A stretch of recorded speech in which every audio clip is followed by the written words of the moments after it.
L'été 1841 s'abattait sur la Louisiane comme une fournaise. Dans le bureau enfumé de la plantation Belle-Rivière, deux hommes scellaient un accord qui allait faire trembler toute la région. Auguste Valmont, propriétaire de 300 arpents de terres à coton, signait un document que personne n'oserait croire possible. Sa main tremblait légèrement, tandis qu'il apposait sa signature sur le contrat. En face de lui, Édouard Castillon, négociant en esclave établi à la Nouvelle-Orléans, affichait un sourire satisfait. L'accord était simple dans sa monstruosité. Valmont cédait tous ses droits sur son épouse Catherine en échange de 3 jeunes esclaves enceintes. Propriété de Castillon-Palafert avait commencé 3 mois plus tôt. Catherine, épouse de Valmont depuis 7 ans, n'avait jamais pu lui donner d'enfant. Dans cette société où la descendance déterminait tout, cette stérilité représentait une humiliation publique. Mais ce n'était pas seulement une question d'héritier. Valmont voyait plus loin. Les plantations prospères reposaient sur une main-d'œuvre abondante. Chaque enfant né esclave constituait un capital, une richesse qui se reproduisait sans coût supplémentaire. 3 esclaves enceintes signifiaient 3 nouveaux travailleurs dans quelques mois, puis potentiellement des dizaines d'autres dans les années suivantes. Catherine, elle, ne lui apportait rien hormis une dot épuisée et un nom terni par l'absence d'héritier. Le contrat stipulait que Catherine deviendrait la propriété légale de Castillon. Pas une épouse, pas une servante sous contrat, mais une esclave au même titre que les femmes noires qu'il vendait au marché. Castillon s'engageait à ne jamais la revendre en Louisiane pour éviter le scandale immédiat, mais pourrait en disposer comme bon lui semblerait ailleurs. Quand Valmont quitta le bureau ce soir-là, il avait perdu une femme mais gagné un empire potentiel. Le calcul était froid, brutal, mais terriblement efficace selon les standards de l'époque. Catherine Valmont arrangeait les roses blanches du salon quand son mari rentra de la Nouvelle-Orléans. Quelque chose dans son regard la glaça instantanément. Elle connaissait cet homme depuis 10 ans, avait appris à déchiffrer chacune de ses expressions. Ce soir, il portait le masque de celui qui vient de commettre l'irréparable. Il ne tourna pas autour du pot. Les mots tombèrent, comme des pierres dans l'eau calme de leur existence. « J'ai vendu nos parts dans la compagnie maritime. » Catherine hocha la tête, confuse. Il n'avait jamais eu de part dans une quelconque compagnie maritime. « Je me suis également séparé de certains biens devenus inutiles. » Le ton détaché de sa voix la fit frissonner. Auguste s'approcha, lui tendit le contrat. Elle le parcourut des yeux, d'abord sans comprendre. Les termes juridiques s'enchevêtraient sur le papier. Puis elle vit son propre nom, classé dans la colonne des biens cédés. Le document lui échappa des mains. La réalité la frappa avec la violence d'une gifle. Son mari, l'homme qu'elle avait épousé devant Dieu et les hommes, l'homme pour qui elle avait quitté sa famille de Charleston, venait de la vendre comme une mule. « Tu n'as pas le droit. »« Le droit ?» Auguste ricana. « J'ai tous les droits. Tu m'appartiens selon la loi, tout comme cette maison, ses terres, ses esclaves. Un homme peut disposer de sa propriété comme il l'entend. » Catherine recula, cherchant dans le regard de son mari une trace de l'homme qu'elle avait cru connaître. Elle n'y trouva que du calcul. « Je suis ton épouse, pas une esclave. Tu n'as pas rempli ton devoir d'épouse. 7 ans sans enfant, c'est 7 ans de honte. Les voisins se moquent, les associés refusent les contrats. Personne ne veut traiter avec un homme incapable de produire un héritier. Tu m'as rendu ridicule. » La rage montait dans la voix de Valmont. Catherine comprit alors que cette décision ne datait pas d'hier. Il y avait réfléchi, l'avait planifié, avait pesé le pour et le contre comme on évalue un investissement. « Castillon viendra te chercher demain matin. Prépare une malle, mais seulement tes vêtements simples. Pas de bijoux, pas d'objets de valeur. Tu n'es plus une dame. » Cette nuit-là, Catherine ne dormit pas. Elle resta assise près de la fenêtre, regardant les champs de coton s'étendre sous la lune. Demain, elle ne serait plus maîtresse de Belle-Rivière. Elle serait une marchandise. À l'aube, un chariot s'arrêta devant la plantation. Castillon en descendit, accompagné de 3 jeunes femmes enchaînées. Elles avaient entre 18 et 22 ans. Toutes 3 portaient la marque de la grossesse sous leur robe de toile grossière. La première s'appelait Rose. Ses yeux noirs brillaient d'une intelligence farouche malgré les chaînes. Elle était enceinte de 6 mois. La seconde, Amélie, baissait constamment le regard. Son ventre proéminent témoignait d'une grossesse plus avancée, peut-être 8 mois. La troisième, Marguerite, ne parlait pas. Elle fixait le vide, comme absente au monde. Valmont les inspecta comme on examine du bétail. Il vérifia leurs dents, leurs mains, palpa leur ventre pour estimer l'état des enfants à naître. Castillon garantissait 3 naissances saines. Si l'un des bébés mourait avant 1 an, Valmont recevrait une compensation financière. Satisfait, demanda Castillon. Elles feront l'affaire. Où est mon épouse? Catherine apparut sur le perron. Elle avait revêtu sa plus belle robe, coiffé ses cheveux avec soin, mis ses perles. Si elle devait partir, ce serait en dame, pas en captive. Cette petite rébellion était tout ce qui lui restait. Castillon la détailla avec un sourire carnassier. Une femme blanche, éduquée, encore jeune et séduisante malgré la stérilité. Elle valait une fortune dans certains cercles très particuliers de Cuba ou du Brésil. Des hommes payaient des sommes astronomiques pour posséder ce genre de trophée interdit. Montez dans le chariot, Madame Valmont. Ou devrais-je dire simplement Catherine? Elle avança la tête haute, refusant de montrer sa peur. Au moment de passer devant les 3 esclaves, elle croisa le regard de Rose. Une étincelle passa entre elles. Elles partageaient maintenant le même statut, le même destin d'objets échangeables. Le chariot s'éloigna dans un nuage de poussière. Valmont regarda jusqu'à ce qu'il disparaisse au bout du chemin. Puis il se tourna vers ses nouvelles acquisitions. Au travail. Rose, tu t'occuperas de la cuisine jusqu'à ton accouchement. Amélie, tu superviseras le tissage. Marguerite, tu aideras au champ tant que ton état le permet. Les 3 femmes furent conduites vers les quartiers des esclaves. Leur arrivée provoqua une agitation immédiate. Tout le monde voulait comprendre d'où elles venaient et pourquoi la maîtresse était partie dans le même chariot qui les avait amenées. La nouvelle se répandit dans les quartiers comme une traînée de poudre. Joshua, le contremaître noir de Belle-Rivière, fut le premier à comprendre l'ampleur du scandale. Cet homme de 50 ans avait vu passer 3 générations de Valmont. Il connaissait les secrets de la famille mieux que quiconque. Le soir même, il convoqua un conseil secret dans la vieille grange. Une trentaine d'esclaves s'y rassemblèrent dans la pénombre. Joshua expliqua la situation avec des mots simples et terribles. Le maître a vendu Madame Catherine. Il l'a échangée contre Rose, Amélie et Marguerite. Un être humain contre 3 autres. Voilà ce que nous valons tous à ses yeux. Un silence lourd tomba sur l'assemblée. Chacun comprenait la signification profonde de cet acte. Si Valmont pouvait vendre sa propre épouse blanche, aucun d'entre eux n'était en sécurité. Les familles pouvaient être séparées à tout moment, les enfants arrachés à leur mère, les couples déchirés selon le bon vouloir du maître. Rose prit la parole. Sa voix claire résonna dans la grange. Castillon m'a acheté à la Nouvelle-Orléans il y a 3 mois. Le père de mon enfant était le fils d'une famille de notables. Quand sa mère a découvert la grossesse, elle m'a vendu immédiatement. Castillon m'a dit que je valais plus cher enceinte.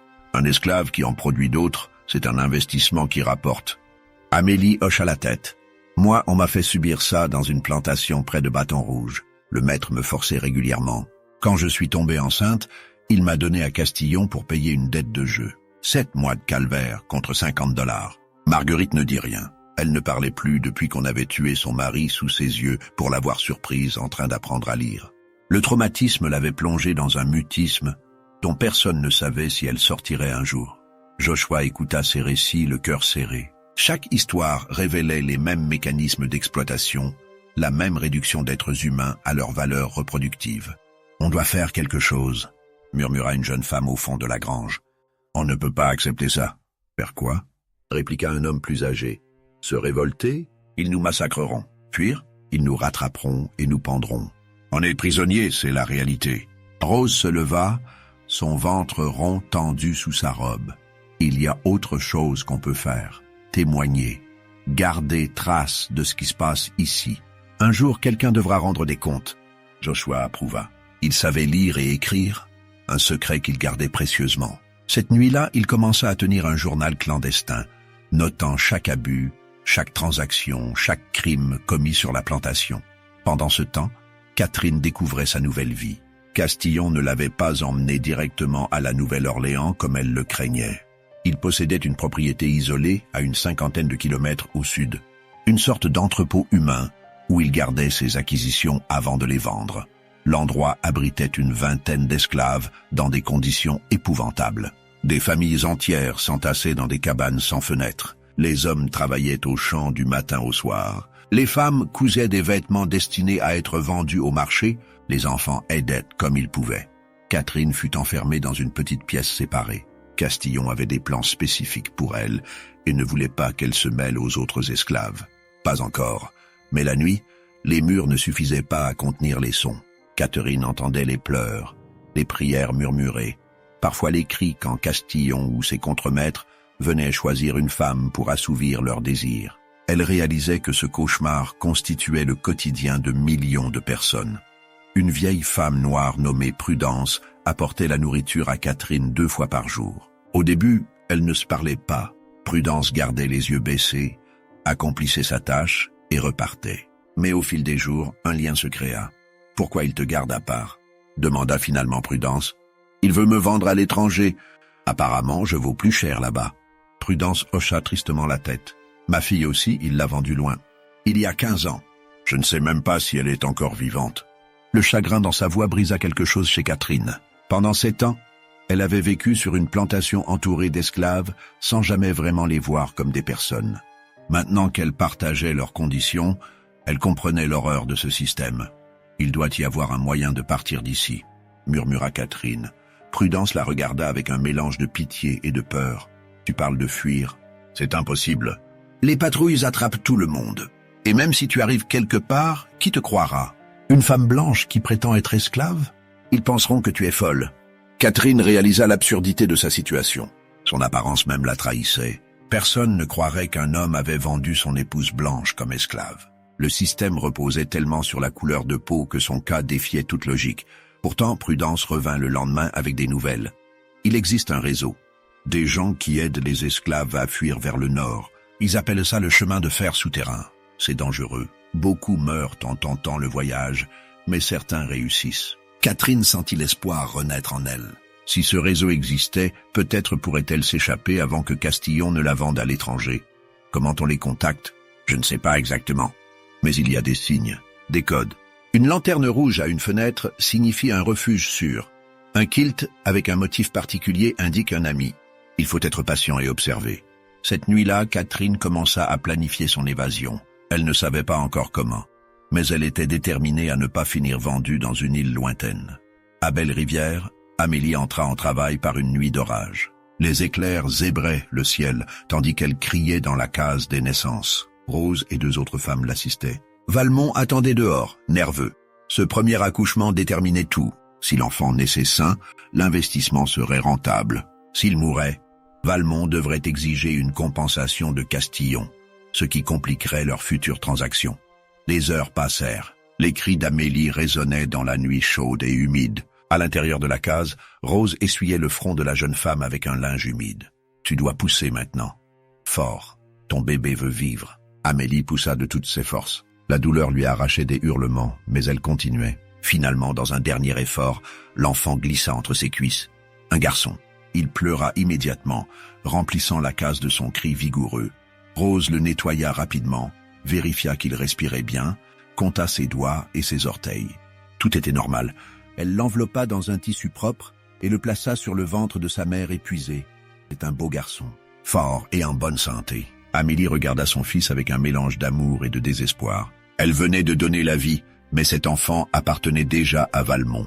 Il grandirait esclave sur cette plantation, travaillerait dès qu'il pourrait tenir un outil, connaîtrait la même existence misérable que sa mère.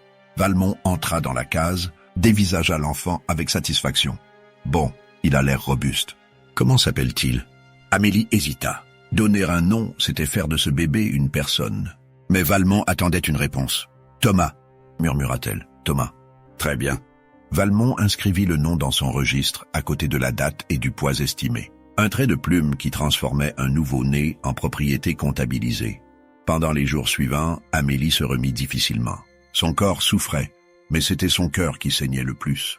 Elle regardait Thomas dormir et se demandait quelle vie l'attendait. Combien de temps pourrait-elle le garder près d'elle avant qu'on ne le lui arrache pour le vendre ailleurs? Rose accoucha 3 semaines plus tard, une fille qu'elle nomma Louise. Contrairement à Amélie, Rose ne montrait aucune émotion apparente. Elle nourrissait le bébé, le changeait, s'en occupait avec efficacité mais sans tendresse visible. « Tu n'aimes pas ta fille ?» lui demanda une nuit Amélie. Rose la regarda longuement avant de répondre. « Si je l'aime, je souffrirai quand ils me la prendront. Et ils me la prendront, tôt ou tard. Alors, je préfère ne pas m'attacher. C'est plus facile comme ça. » Amélie comprit la logique terrible derrière cette froideur. C'était une armure, une protection contre une douleur qu'elle savait inévitable. Mais elle ne pouvait pas faire pareil.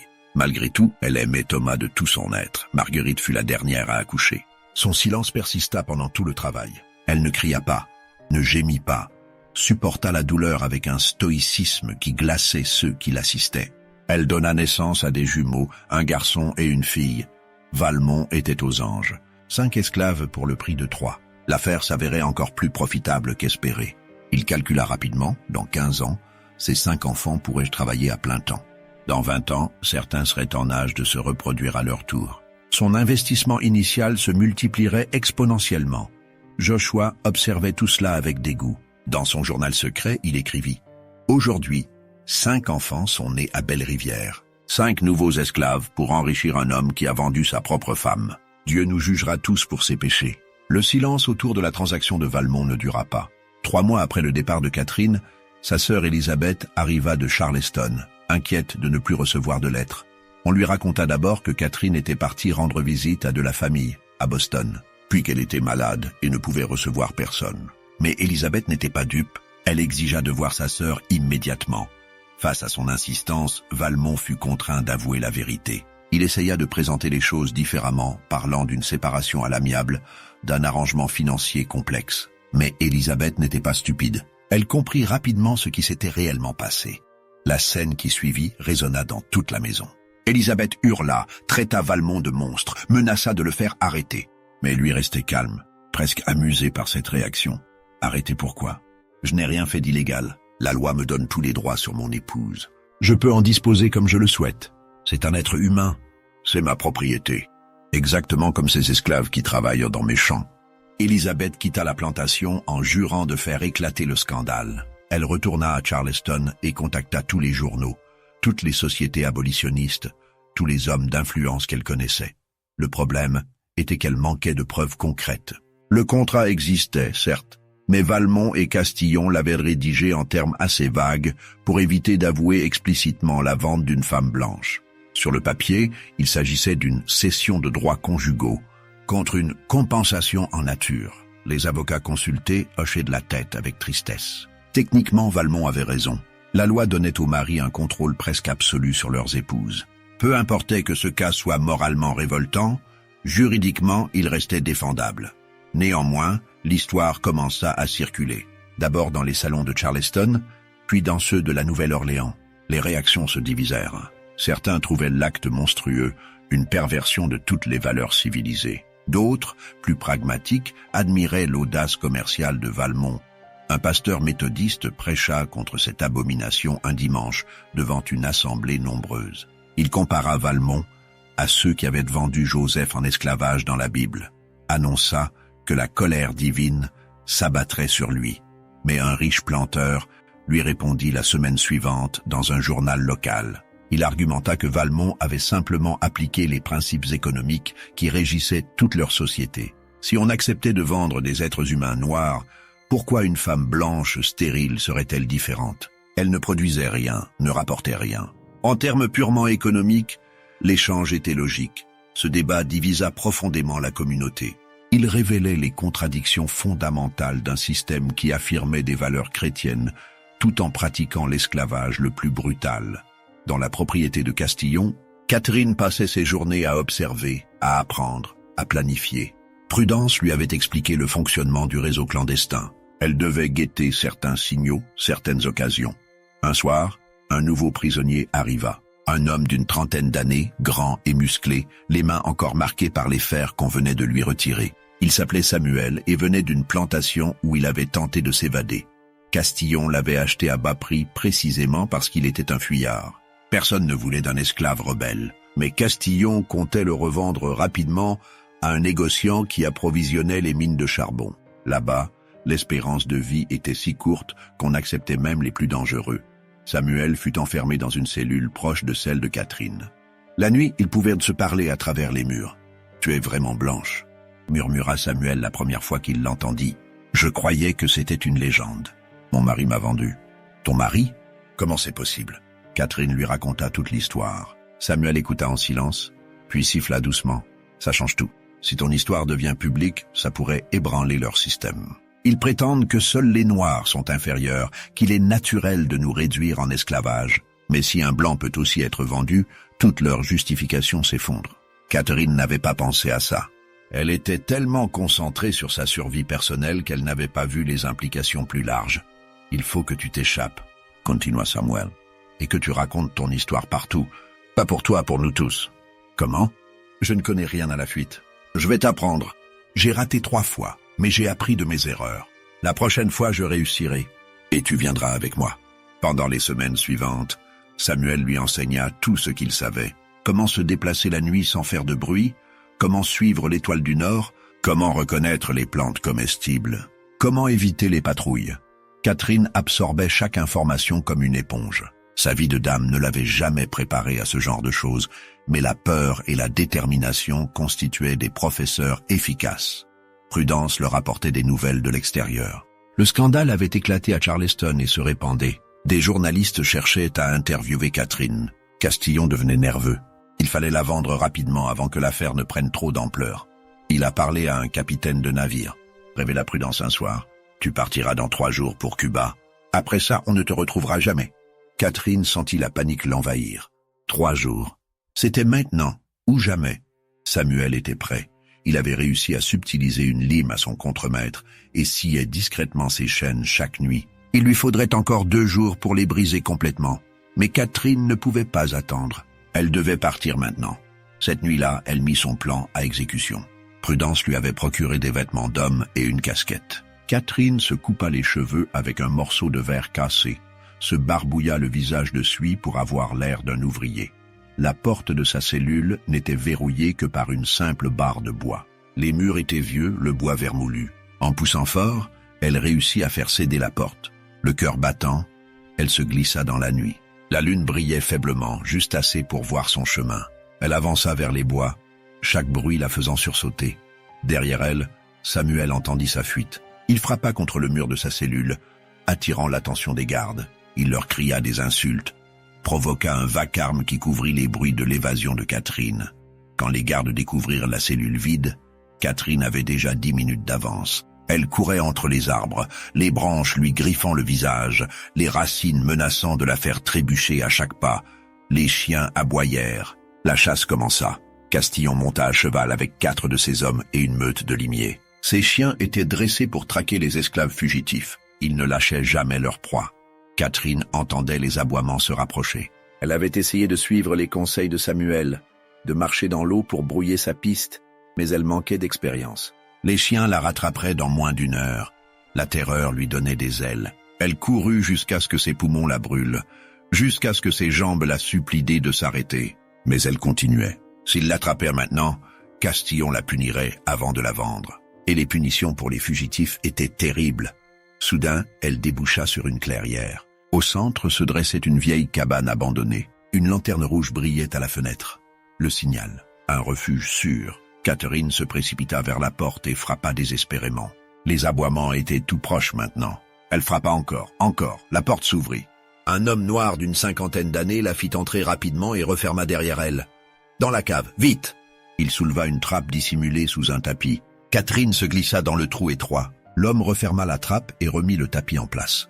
Dans le noir absolu, Catherine entendit les chiens arriver. Ils grattaient à la porte, aboyaient furieusement. Puis des coups violents ébranlèrent la cabane. « Ouvre, Thomas !»« On sait que tu caches quelqu'un. » Thomas, l'homme qui l'avait sauvé, ouvrit calmement la porte. « Je cache personne. Vous pouvez fouiller. » Les hommes de Castillon entrèrent, renversèrent les meubles, inspectèrent chaque coin. Les chiens reniflaient frénétiquement le tapis au-dessus de la tête de Catherine. Elle retenait son souffle, certaine qu'ils allèrent la trouver. Mais Thomas avait frotté le tapis avec de l'huile de térébenthine. L'odeur forte masquait celle de Catherine. Les chiens tournaient en rond, perdus. « Tu es sûr de n'avoir vu personne ?»« Certain. Mais vous savez, il y a le vieux marais à 1 kilomètre au sud. Si votre fugitif est allé là-bas, vous ne le retrouverez jamais. Les alligators ont dû s'en occuper. » Castillon hésita. Le marais était effectivement un endroit où beaucoup de fugitifs disparaissaient. Peut-être Catherine y était-elle morte. On reviendra demain fouiller le marais. Si on trouve son corps, je veux le voir. Les hommes repartirent. Catherine resta cachée dans la cave pendant 3 jours. Thomas lui apportait de l'eau et du pain, lui expliquait la suite. Le prochain relais est à 15 kilomètres au nord. Une famille Quaker. Ils t'emmèneront plus loin. Mais tu dois attendre que les recherches se calment. Catherine pleurait de soulagement et d'épuisement. Elle avait réussi la partie la plus dangereuse, mais le voyage ne faisait que commencer. Pendant ce temps, la situation empirait à Belle-Rivière. Le scandale attirait l'attention sur la plantation. Des journalistes venaient y poser des questions. Des abolitionnistes manifestaient aux portes. Valmont devenait furieux. Pire encore, les esclaves avaient entendu parler de la fuite de Catherine. Si une femme blanche pouvait s'échapper, pourquoi pas eux? Un vent de rébellion soufflait dans les quartiers. Joshua sentait la tension monter. Il savait que Valmont réagirait brutalement. Et il avait raison. Un soir, Valmont rassembla tous les esclaves sur la place centrale. Rose, Amélie et Marguerite furent traînées devant les autres, leurs bébés arrachés de leurs bras. « Vous voyez ces trois » hurla Valmont. « Je les ai achetées pour qu'elles travaillent et produisent. Mais elles ne font que créer des problèmes. Eh bien, je vais vous montrer ce qui arrive à ceux qui me déçoivent. » Il ordonna que les trois femmes soient fouettées publiquement. 20 coups chacune. Un châtiment collectif pour décourager toute velléité de rébellion. Rose reçut les coups sans un cri. Son dos se couvrit de sang. Mais elle refusa de donner satisfaction à Valmont. Amélie hurla dès le premier coup, suppliant qu'on lui rende son bébé. Marguerite ne réagit pas, son silence habituel persistant même sous la torture. Les autres esclaves assistaient à la scène, forcés de regarder. Valmont voulait que la leçon soit claire. Lui seul décidait de leur vie et de leur mort. Quand ce fut terminé, les trois femmes furent jetées dans leur case. Joshua et quelques autres les soignèrent, comme ils purent avec des herbes et des linges propres. Mais les blessures physiques guériraient. Les blessures de l'âme, jamais. Cette nuit-là, Rose prit une décision. Elle avait supporté l'esclavage pendant 22 ans, avait subi tous les abus imaginables. Mais maintenant, elle avait une fille. Louise grandirait dans le même enfer si rien ne changeait. « On doit partir », murmura-t-elle à Amélie et Joshua. « Tous, pas juste quelques-uns, une évasion massive. » Joshua secoua la tête. « C'est impossible. Ils ont des fusils, des chiens, des chevaux. On ne tiendra pas une journée. Alors, on mourra libre, plutôt qu'esclave. » Le mot se répandit. Certains étaient terrifiés par l'idée, d'autres galvanisés. Un plan commença à se former. Il faudrait attendre le bon moment, rassembler des provisions, trouver des armes. Mais surtout, il faudrait du courage. Le courage de risquer sa vie pour une chance infime de liberté. Après 3 mois de voyage clandestin, Catherine atteignit Philadelphie. Le réseau souterrain l'avait transportée de refuge en refuge, toujours dans le secret, toujours en danger. À Philadelphie, elle fut prise en charge par la Société anti-esclavagiste de Pennsylvanie. Ces militants abolitionnistes écoutèrent son histoire avec incrédulité puis horreur. « Nous devons la rendre publique », déclara leur président, un pasteur presbytérien nommé William Hartford. Cette histoire pourrait changer le cours du débat sur l'esclavage. Catherine accepta. Elle témoigna devant des assemblées nombreuses, raconta en détail son calvaire. Les journaux s'emparèrent de l'affaire. L'histoire de la femme blanche vendue en esclavage fit la une de dizaines de publications. Mais les réactions furent mitigées. Dans le Nord, beaucoup s'indignèrent et réclamèrent l'abolition immédiate. Dans le Sud, on accusa Catherine de mentir, de chercher à salir la réputation des planteurs. Valmont lui-même publia une lettre ouverte où il qualifiait son ex-femme de folle et d'hystérique. Il affirmait qu'elle avait quitté la plantation de son plein gré après leur séparation amiable. Le contrat avec Castillon était présenté comme un simple arrangement financier mal compris. Castillon, de son côté, niait avoir jamais détenu Catherine contre sa volonté. Il prétendait l'avoir simplement aidée à voyager jusqu'à la Nouvelle-Orléans. Les deux hommes avaient l'avantage d'être respectés dans leur communauté. Catherine n'était qu'une femme seule, sans preuves irréfutables. Sa parole valait peu face aux leurs. Le procès qu'elle intenta traîna pendant des mois. Les avocats de Valmont multipliaient les procédures pour retarder les audiences. Pendant ce temps, l'opinion publique se fatiguait de l'affaire.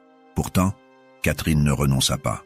Elle donna des conférences dans tout le Nord, recueillant témoignages et soutiens. Elle rencontra Frederick Douglass, l'ancien esclave devenu célèbre militant abolitionniste. Leur conversation dura des heures. « Votre histoire est importante », lui dit Douglass. « Pas seulement pour vous, mais pour nous tous. Elle montre que l'esclavage corrompt toute la société, pas seulement les Noirs. C'est un système qui déshumanise tout le monde. » Catherine comprit alors que son combat dépassait sa situation personnelle. Elle devint une voix pour tous ceux qui ne pouvaient pas parler. À Belle-Rivière, Les préparatifs de l'évasion massive avançaient lentement. Joshua avait organisé un réseau de surveillance pour repérer les mouvements des contremaîtres. Rose et quelques autres collectaient discrètement des provisions. Le plan était simple mais risqué. Ils partiraient tous ensemble une nuit de nouvelle lune. Les hommes les plus forts créeraient une diversion en mettant le feu aux granges. Pendant que Valmont et ses hommes combattraient de l'incendie, les autres s'enfuiraient vers le nord. Ils savaient que beaucoup mourraient, mais l'alternative était de rester esclaves toute leur vie, de voir leurs enfants grandir dans les chaînes. Le jour choisi approchait quand un événement imprévu bouleversa tout. Un esclave d'une plantation voisine arriva à Belle-Rivière, porteur de nouvelles dramatiques. Il y a eu une révolte à Saint-Domingue il y a 50 ans. Les esclaves ont massacré les maîtres et pris le pouvoir. Le pays s'appelle maintenant Haïti et c'est un pays noir, libre. Cette nouvelle circula comme une traînée de poudre. Haïti prouvait que la révolte était possible, que les esclaves pouvaient vaincre leurs oppresseurs, mais elle eut aussi un effet pervers. Les autorités de Louisiane, terrifiées par la perspective d'une nouvelle Haïti, renforcèrent drastiquement la surveillance. Les patrouilles doublèrent, des milices furent formées, des lois plus sévères votées. Le plan d'évasion devint encore plus dangereux. Joshua voulait tout annuler, mais Rose refusa. On a une seule chance. Si on la laisse passer, on ne la retrouvera jamais. La nuit fatidique arriva. 47 esclaves de Belle-Rivière se rassemblèrent en silence. Les bébés furent endormis avec des tisanes spéciales pour qu'ils ne pleurent pas. Les plus âgés qui ne pouvaient pas marcher restèrent en arrière, acceptant leur sort avec dignité. À minuit, les granges s'embrasèrent. Les flammes montèrent haut dans le ciel noir. Valmont et ses contremetteurs accoururent avec des seaux d'eau. Les esclaves s'enfuirent dans la direction opposée. Ils couraient à travers champs, portant leurs enfants, s'encourageant mutuellement. La liberté était là, quelque part au nord. Il suffisait de courir assez vite, assez loin, mais les cris d'alarme retentirent rapidement. Des coups de feu claquèrent dans la nuit. Les milices locales, déjà en alerte, convergèrent vers Belle-Rivière. Ce qui suivit fut un massacre. Les esclaves n'avaient que quelques couteaux et bâtons contre des fusils. Ils tombèrent par dizaines. Certains réussirent à atteindre les bois, mais les chiens les traquèrent. Au petit matin, 32 corps jonchaient les champs autour de la plantation. 12 fugitifs avaient été capturés vivants. Seulement 3 avaient réussi à s'échapper. Joshua, Rose et Amélie qui portaient son fils Thomas dans ses bras. Les 3 fugitifs marchèrent pendant des jours. Ils évitèrent les routes, dormaient dans les bois, se nourrissaient de baies et de racines. Amélie devait souvent s'arrêter pour allaiter Thomas. Le bébé ne comprenait pas pourquoi sa mère avait toujours peur, pourquoi il ne dormait jamais au même endroit. Joshua utilisait les techniques qu'il avait apprises au fil des ans. Il savait lire les étoiles, reconnaître les plantes comestibles, écouter les sons de la forêt pour détecter les dangers. Rose marchait en silence, Louise attachée sur son dos. Elle ne parlait presque plus depuis la nuit du massacre. Elle avait vu des amis mourir, des familles déchirées. Le prix de leur liberté avait été payé en sang. Après 2 semaines, ils atteignirent un refuge du réseau clandestin. Une famille. Quaker les accueillit, leur donna des vêtements propres et de vrais repas. Pour la première fois depuis des années, ils dormirent sans crainte d'être réveillés par des coups de fouet. « Vous avez encore un long chemin », leur expliqua le Quaker. « Le Canada est loin, mais là-bas, vous serez vraiment libre. Aucune loi ne pourra vous renvoyer en esclavage. » Ils repartirent après 3 jours de repos. Le voyage dura encore 4 mois. Ils passèrent de refuge en refuge, toujours aidés par des inconnus qui risquaient leur propre sécurité pour les protéger.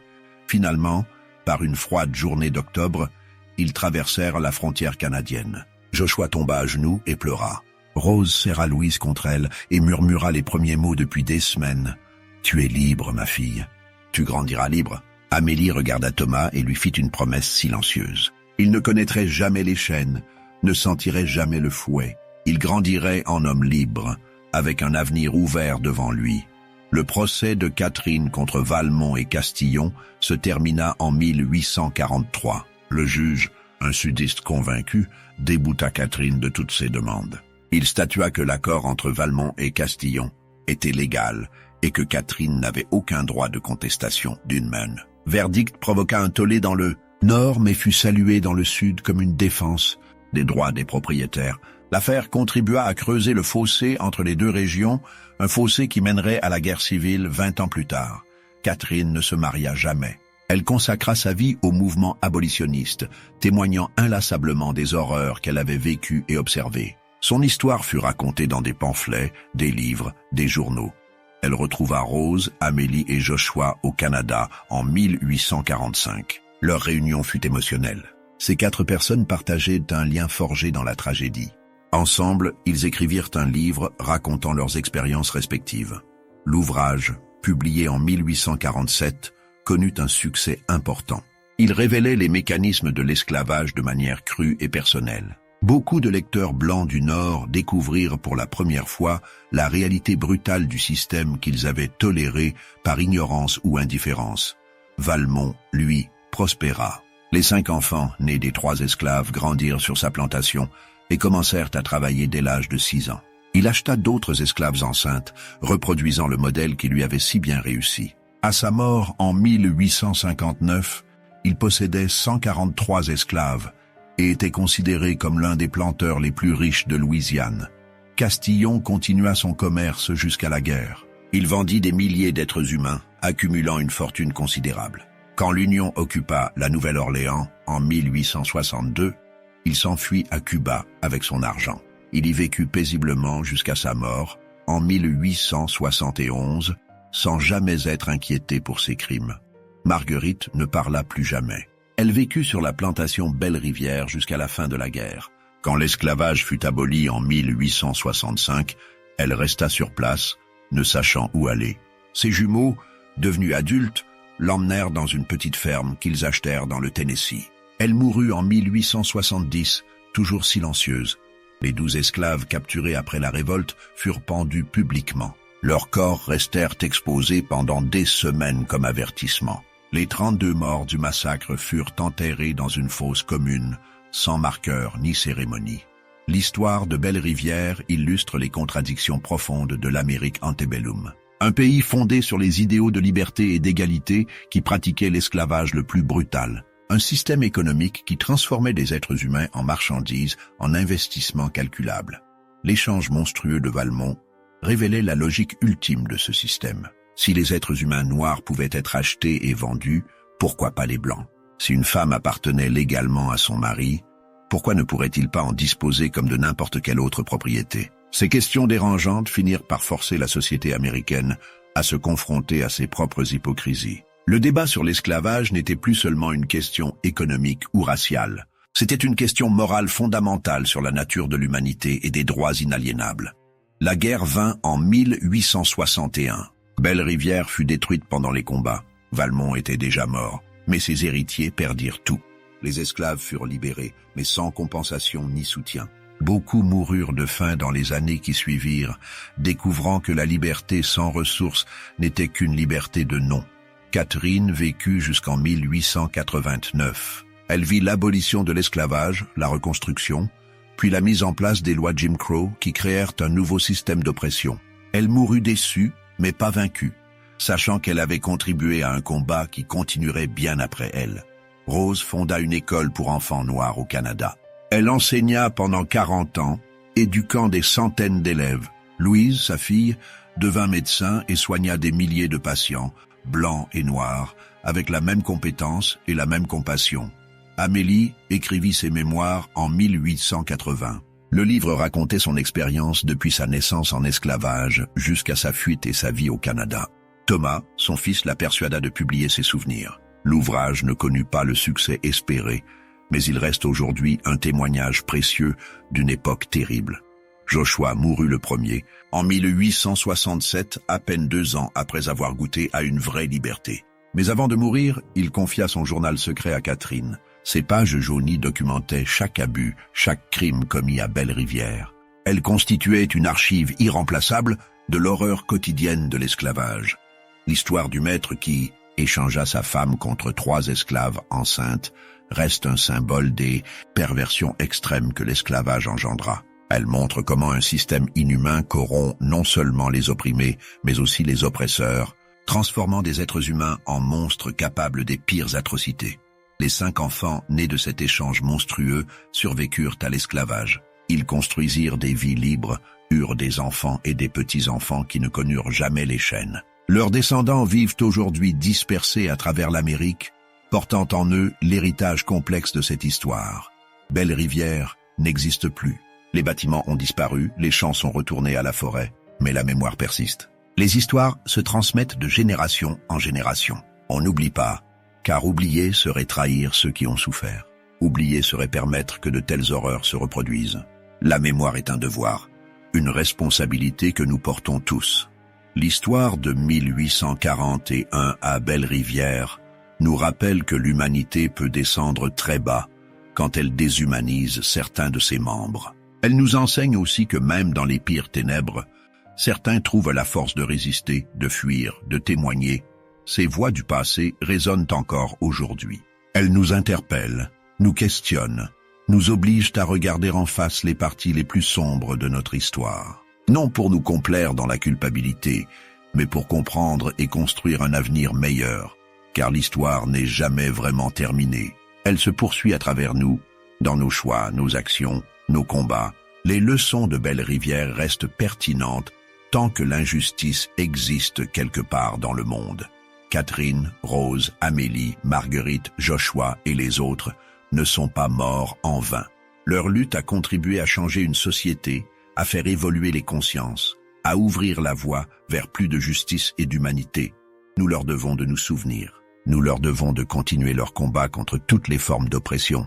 Nous leur devons de ne jamais accepter qu'un être humain soit réduit à une marchandise, quel que soit son sexe, sa couleur, son origine. Telle est l'histoire du maître qui échangea sa femme contre 3 esclaves enceintes. Une histoire vraie dans sa cruauté, vraie dans sa complexité, vraie dans son message intemporel sur la dignité humaine et le prix de la liberté.